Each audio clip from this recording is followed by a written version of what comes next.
Sering terjadi perdebatan, khususnya dalam beberapa waktu-waktu ini tentang topik perpuluhan.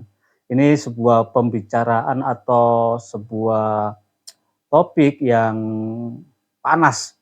Ada yang setuju, ada yang tidak setuju, ada yang pro, ada yang kontra, dan ada yang berkata bahwa kita sudah nggak perlu lagi kita perpuluhan karena perpuluhan itu Taurat Tuhan katanya. Eh, Rekan-rekan, hari ini saya ingin berbagi buat kita semuanya, karena seringkali kan selalu orang berkata bahwa perpuluhan itu nggak perlu lagi karena itu hukum Taurat. Tetapi kalau kita membaca Alkitab, ternyata perpuluhan itu bukan bukan dimulai dari hukum Musa, malah jauh sebelum hukum Musa sudah diterapkan oleh bapak-bapak orang Israel, yaitu Abraham dan juga Yakub. Saya membaca dalam Kejadian 14 ayat yang ke-20, dikatakan di sana, dan terpujilah Allah yang maha tinggi yang telah menyerahkan musuhmu ke tanganmu. Lalu Abraham memberikan kepada Melkisedek 1/10 dari semuanya itu. Kalau kita memperhatikan di sini bahwa ketika Abraham memberikan persembahan atau memberikan perpuluhan kepada Melkisedek, maka peristiwa ini atau tindakan ini bukan berdasarkan sebuah perintah yang sudah tertulis atau menjadi hukum, tetapi sebuah tindakan yang dilakukan Abraham karena memberi dengan penuh sukacita, mengembalikan atau memberikan persepuluhan dengan penuh sukacita kepada Melkisedek. Abraham melakukan itu jauh sebelum Taurat Tuhan.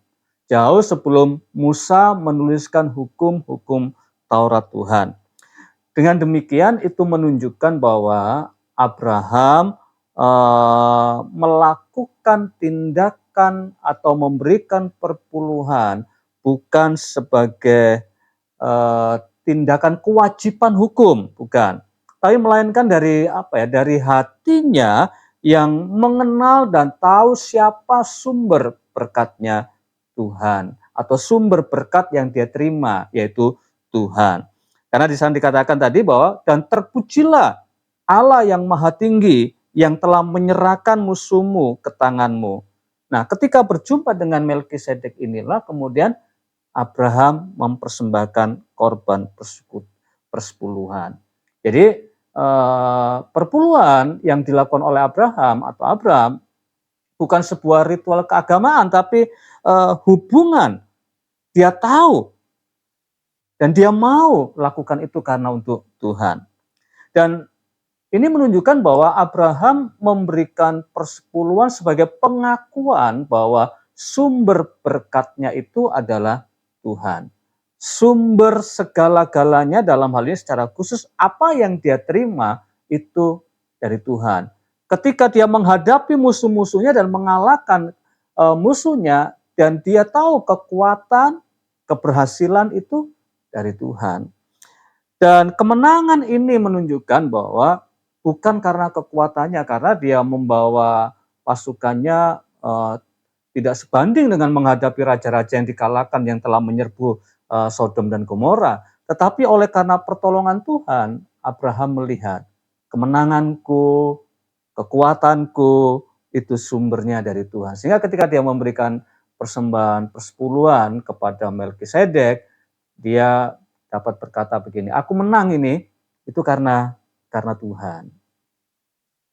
Sehingga saudara dan saya bisa melihat bahwa tindakan Abraham memberikan persembahan persepuluhan itu merupakan respon imannya kepada Tuhan, ya, sebagai tindakan imannya kepada Tuhan, pengakuan dirinya dan penyerahan dirinya kepada Tuhan bahwa semua yang dia terima itu adalah dari Tuhan.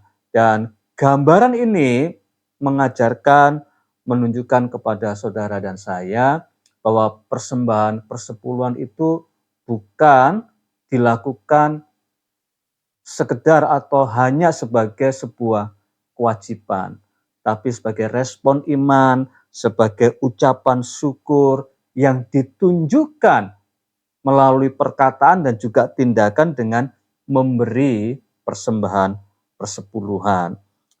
Abraham tidak menunggu untuk mendapatkan perintah untuk memberikan persepuluhan ini, tapi dia memberi dengan sepenuh hati. Biarlah saudara dan saya juga bisa memahami, kita semua bisa memahami bahwa memberikan persepuluhan itu adalah sebuah kemurahan Tuhan, anugerah Tuhan yang Dia berikan buat kita. Menyatakan bahwa Tuhan sumber kemenangan kita, Tuhan sumber berkat kita, Tuhan sumber kekuatan kita, Tuhan yang memberikan segala sesuatu yang untuk kita miliki. Jadi jangan pernah memberikan persepuluhan karena kewajiban, karena takut. Amin. Tuhan berkati saudara semuanya.